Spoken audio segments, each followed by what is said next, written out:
Welcome back, Chappelle. Welcome back to your flip classroom and our continuing discussion of one of Mr. Terry's favorite things to talk about, the French Revolution, right? So we left off in class talking about a major set of events, okay? We talked about that thing, that all of you have done to one of your siblings before when you locked them outside of the house and stuff like that. Well, the big thing about it is we talked about the French Revolutionary version of that event in the tennis court oath, right? We talked about the formation of the National Assembly, how the Third Estate basically no longer exists because we have the joining of all these other actual mutually revolutionary-minded people into this one new big group called that National Assembly, right? You got the Marquis de Lafayette, who's in the National Assembly, joining with the Third Estate, but is actually a Second Estate member himself, right? So what we're actually seeing right now by this point is a pro-revolutionary group and anti-revolutionary groups, right? Now, the pro-revolutionary group is massive because not only does it include people that are at the Estates General, but it also includes urban workers, rural peasants, people that aren't present in Versailles while the Estates General is going on and while they are trying to figure out all this financial situation, trying to figure out how to balance out the tax system. But then what ends up happening after the tennis court oath is something that we started talking about a little bit in class, right? When the Parisians are going to storm the Bastille, right? We talked about what the Bastille was in class, right? How it used to be a medieval fortress and now it was a prison and now there was a couple of very famous people that got locked up in this prison at one point, those being Voltaire, the Marquis de Sade, a couple of other figures and stuff like that. But the big thing and the big reason why this is such an important event is because it's the very first violent clash of the French Revolution.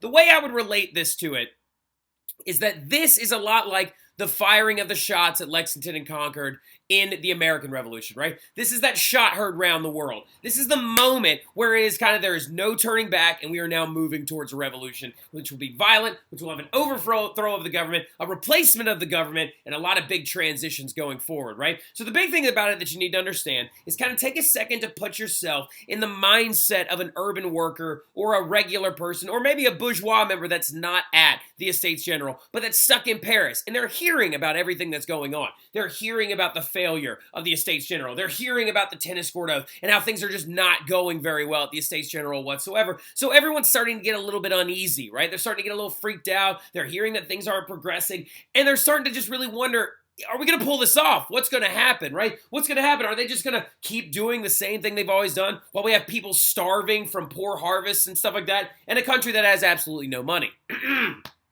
Well, the big thing about it is those people who are now already on edge are put on edge even further because Louis does one of the dumbest possible things you could possibly do, right? He starts sending the military into the major cities of France. He wants to arrest the National Assembly leaders. He wants to stop a violent overthrow from happening, and so military and troops begin to move into Paris. Well, this freaks out a lot of the people that are living in Paris at the time. Most of them also are not allowed to have weapons, right? They're not allowed to carry weapons with them. Only sword nobles are allowed to actually carry them in real life. So the urban workers of Paris have been left hungry and angry during the Estates General. And what ends up happening is over 800 people of Paris get together after a small few handful of clashes with the military in the streets, and they decide something is happening. Something is going down. The military is going to suppress our movements if we don't do something about it, right? Well, the thing about it is that the bourgeois, the urban workers, defected military members, all these other people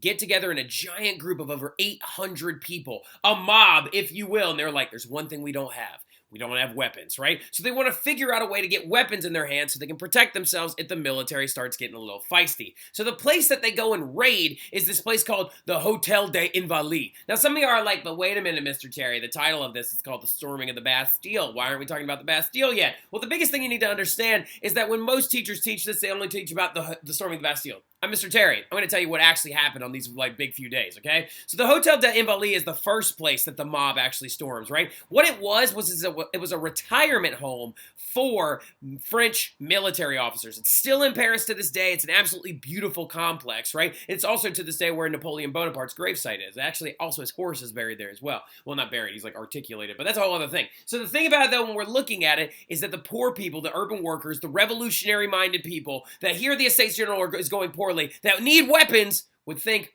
where would they probably keep guns? Probably where they keep the old retired military members, right? And they were right. They storm into the basements of the Hotel des Invalides and they liberate several hundred weapons, right? Several hundred guns. They find bread, they find carts of dishes, plates, and other valuables, and they yank all these guns out into the streets. But the problem is they've got guns, but they don't have bullets, and they don't have gunpowder, right? They need those things, or else these are just big clubs, right? These are just really big clubs with a bayonet on the end of them. So they decide to storm the Bastille because they find out that the military had actually separated the guns from the bullets and the gunpowder, and they had placed the gunpowder and the bullets inside of the Bastille, right? So over 800 people assembled out front of the Bastille, and they stormed into it on July 14th, 1789. They freed prisoners. They took the gunpowder from inside, and the Marquis de Lafayette ascended to be the new leader of the National Guard. And y'all, this was a crazy day when this happened. On July 14th, 1789,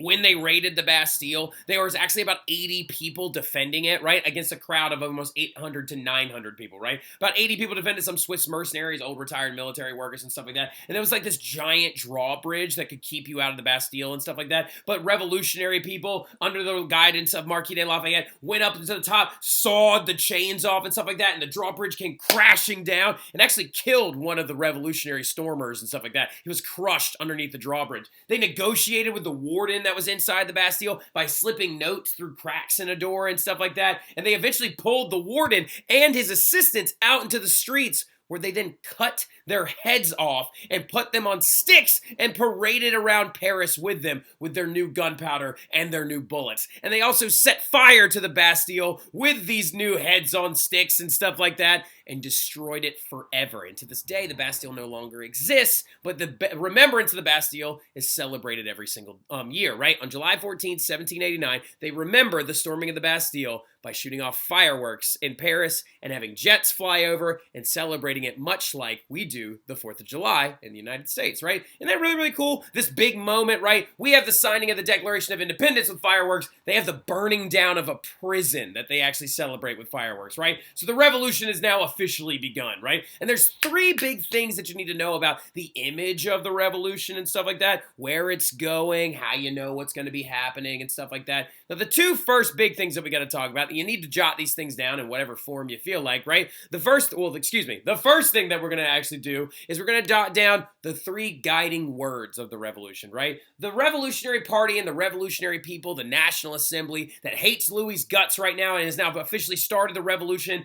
and aka like their version of the Revolutionary War, but it'll be almost like a civil war because it's going to have an inside of their own country. It'll be like pro-revolutionary people with Marquis de Lafayette and mostly Third Estate members versus these anti-revolutionary people in the sense of the nobility and the royals and things like that. Well, they had three guiding words that they always were like, these are the things that we believe in. And it was liberté, égalité, fraternité. And what that means in French, also ask Mr. Mathern to say this. He thinks it's hilarious to say it with like a trumped up French accent. The thing about it though in general is it's liberty, equality, and fraternity, aka brotherhood, right? Brotherhood amongst people that actually believe in this revolution. They would have that on banners and on signs, and they would parade it through the streets. Liberty, equality, fraternity. And they also wore certain things to demonstrate that they were pro-revolution, right? One of them is this thing. It's called a tricolor cockade, right? And it's actually three different specific colors. Red representing liberty, red represented liberty, and the red and the blue also represented the old colors of Paris, and the white right here in the middle represented the king and the nobility, and of course like the keeping of the royals. But it was a revolutionary symbol. It's a pin. It looked like about like that big, and you would wear it on your hat usually, or you would wear it on your chest somewhere, right? And also the other one that you would oftentimes see people wear during the revolution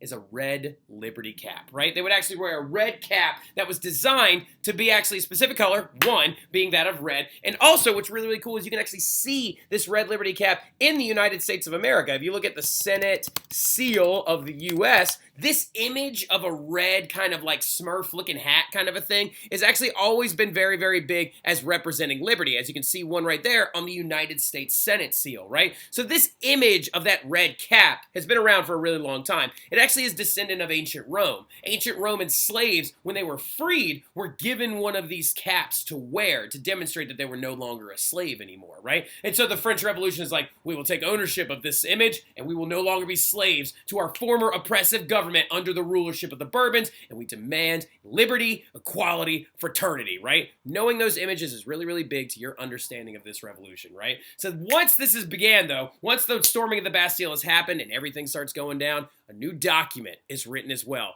where the Revolutionary Party, the National Assembly, outlines what they believe all men in France and women, men in France deserve. And it's called the Declaration of the Rights of Man, which is a very intense document name because it's the Declaration of the Rights of Man.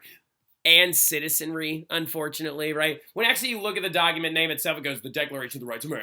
And citizenry. I like Declaration of the Rights of Man because it sounds like a heavy metal band that maybe Mr. Roddy's in or something like that. But it was actually a really, really big image to kind of use as their form of a Bill of Rights, right? You had the English Bill of Rights under William and Mary. You had the American Bill of Rights after their revolution. And so the French decide to write one of their own. And guess who wrote this document, right? This is a full-on revolution now because we have a document stating our new rights. The person two people write this down who wrote this document was none other than the Marquis de Lafayette, which you can see right here, and him helping lead the revolution. And look what's on his hat, a tricolor cockade, right? Demonstrating he's pro-revolution. He wrote it along with Thomas Jefferson, who came to France to help him write it, and it literally has a preamble, and it outlines the basic rights of human beings under the new Revolutionary Party, which included a lot of different things, right? It gave people rights of property, speech, religion, and also outlined the concept of the general will and how the people will decide new movements going forward and pick their own laws.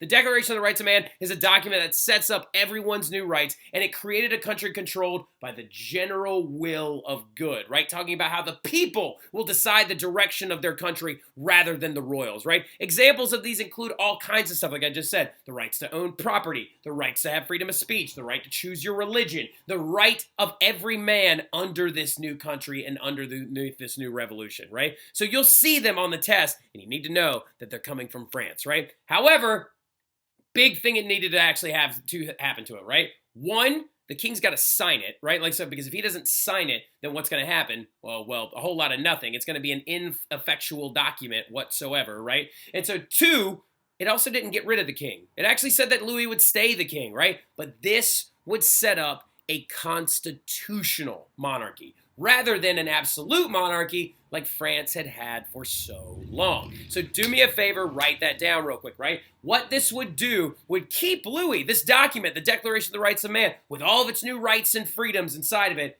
said that it would keep the king around.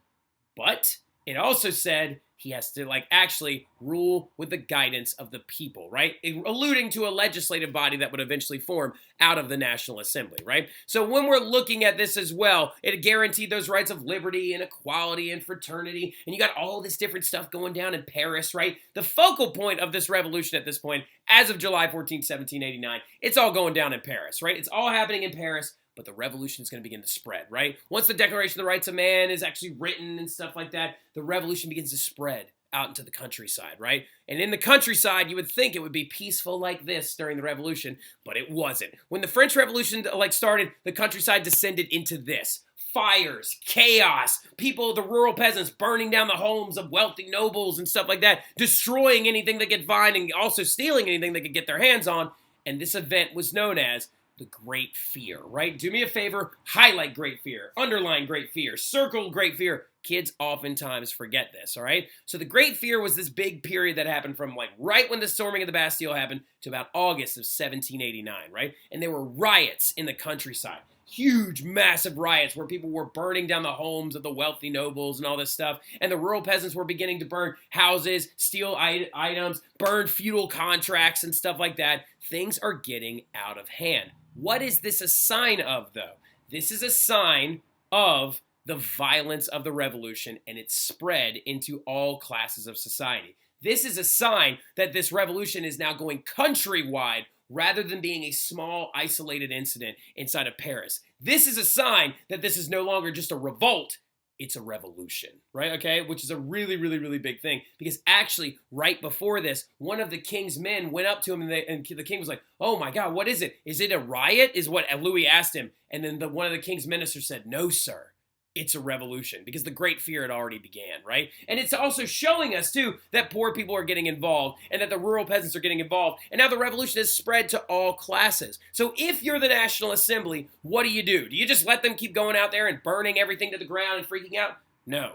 You have to guide the revolution in a simple direction. So you need a reaction, right? So the reaction to the Great Fear was this thing known as the Night of August the 4th, okay? So the Great Fear is going down, right? You got people burning stuff in the countryside for 2 straight weeks, destroying all these different things. The Marquis de Lafayette and the revolutionary leadership with Jacques Necker, the actual former financial minister of Louis and stuff like that, get together, and leaders of the revolution who also include other members like, I don't think Turgot was there, but like Mirabeau was there and a couple of other leaders get together and they're like, we need to make the poor happy. And so what do? Let's give them a symbol that their violence was actually effective. To slow it down, though, to slow down the violence, the National Assembly forced every noble from the Second Estate to come in to Paris, into the meeting halls of Paris, walk down in front of everyone, and surrender their rights, as in their rights to being a noble, quote unquote, their titles and their property, right?